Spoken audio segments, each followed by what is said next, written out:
capítulo 55 conta a história de Samuel. Seus pais, Elcana e Ana, de início, eles estavam sem esperança, porque Ana era estéril e não poderia ter filhos. Elcana arrumou uma segunda esposa que pôde dar filhos para ele, pois era o sonho dele, porém ele não conseguiu ficar contente, pois o sonho dele era ter um filho com a Ana, sua primeira esposa. Essa segunda esposa dele chamava-se Penina e ela era muito má, provocava a Ana e acabava tirando a paz do lar deles. Ana, depois de muitos anos convivendo com essa angústia, pediu para Deus que enviasse um filho para ela e que ela dedicaria sua vida a Deus, desde quando ele fosse criança. Então ela em pranto chorou e ficou aguardando, a resposta de Deus. E Deus concedeu esse filho para ela. E assim que ele ficou um pouquinho maior, ela já levou ele e entregou para Eli, o sumo sacerdote, para dedicar a vida dele a Deus desde criança. E ele foi um exemplo de jovem e era totalmente oposto dos filhos de Eli, o sumo sacerdote. Na Bíblia fala: ensina o teu filho no caminho que ele deve andar, e quando ele crescer ele jamais irá se desviar. Rapaz, se Deus falou, tá falado.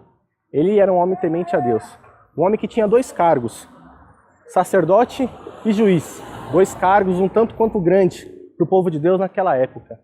E por isso ele tinha que ter uma grande responsabilidade. E ele tinha uma grande responsabilidade. Ele era também um exemplo para as outras tribos. Só que dentro da sua própria casa ele não era esse exemplo. Ele não sabia falar não para os seus filhos. Ele acabava passando a mão na cabeça dos seus filhos e dessa forma não acabou educando do jeito que a Bíblia ensina, do jeito como Deus falou. E por isso ele acabou perdendo seus filhos. Seus filhos acabaram fazendo coisas erradas. Seus filhos acabaram não seguindo de acordo com a palavra de Deus. Aí eu te faço a pergunta: você vai querer ser como Eli, sacerdote, juiz, como Deus ordenou para ele? Ou como um pai que passa a mão na cabeça dos seus filhos e acaba não repreendendo e depois acaba perdendo seus filhos?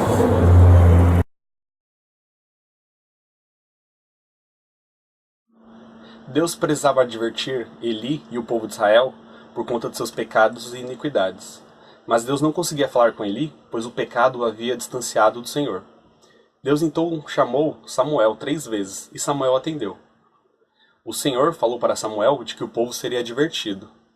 Eli tentou avisar o povo de que eles seriam julgados por sua iniquidade e pecado, mas o povo ignorou esse aviso. Eles entraram em guerra contra os filisteus, e até levaram a arca, acreditando que isso traria vitória a eles. Mas eles foram derrotados, e dos filisteus levaram a arca como um trunfo. Mas a presença da arca na cidade causou uma grave doença, e eles acabaram devolvendo a arca. O povo de Israel continuou cativo dos filisteus. Deus não havia abandonado o povo, ele apenas usou essa batalha como uma lição para que eles aprendessem de que a iniquidade não ficaria impune. Samuel então visitou a cada líder de tribo de Israel. Eles se arrependeram dos pecados, e então os filisteus, vendo essa reunião, acreditaram que isso seria uma rebelião. Eles marcharam contra Israel, mas os líderes haviam feito um jejum e tinham se arrependido verdadeiramente. Quando o exército estava quase chegando, Samuel orou e então uma terrível tempestade atingiu o exército, causando uma grande derrota. Essa derrota foi tão grande que assustou todas as nações vizinhas, e o povo de Israel foi vitorioso. Os filisteus devolveram todas as propriedades que haviam roubado, e a paz reinou durante muitos anos. As escolas dos profetas. O Senhor Deus era quem dirigia a educação de Israel, e era dever dos pais ensinar os princípios dele para os seus filhos. Muitos dos líderes de Israel foram criados dessa forma, como Moisés, Samuel, Davi, Daniel e muitos outros. E as escolas dos profetas foi fundada por Samuel, e tinha o objetivo de ensinar jovens que tinham o desejo de ter um conhecimento profundo da palavra de Deus. E assim, como consequência, criar o bem-estar moral e espiritual do povo de Israel, daquela nação. Instrutores que eram fiéis a Deus e tinham grande conhecimento da palavra eram os responsáveis por essa escola. No tempo de Samuel, tinham duas dessas escolas. Uma ficava em Ramá e outra em Kiriat Jearim, onde a Arca da Aliança se encontrava.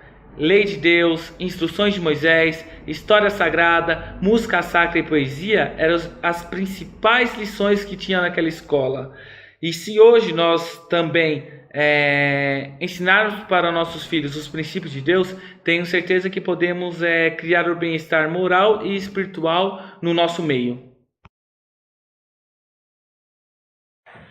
No capítulo 59, diz que o povo de Israel sempre foi guiado por Deus. E claro, para Deus também.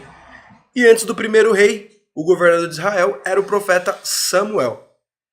Israel cada vez mais se via dividida, e enfraquecida por influência das nações vizinhas e pela falta de confiança que tinha em Deus. E o povo, se distanciando de Deus, pediu a Samuel que escolhesse um rei para unir e fortalecer a nação. E o rei escolhido por Deus se chamava Saul, da tribo de Benjamim, e era filho de Quis. E em resposta ao ataque dos amonitas, possuído pelo Espírito de Deus, Saul, junto a 300 mil homens, derrotou os amonitas, e Samuel ajudou o povo a confessar seus pecados e restabelecerem a confiança em Deus, que havia sido perdido conforme eles se distanciavam do Pai.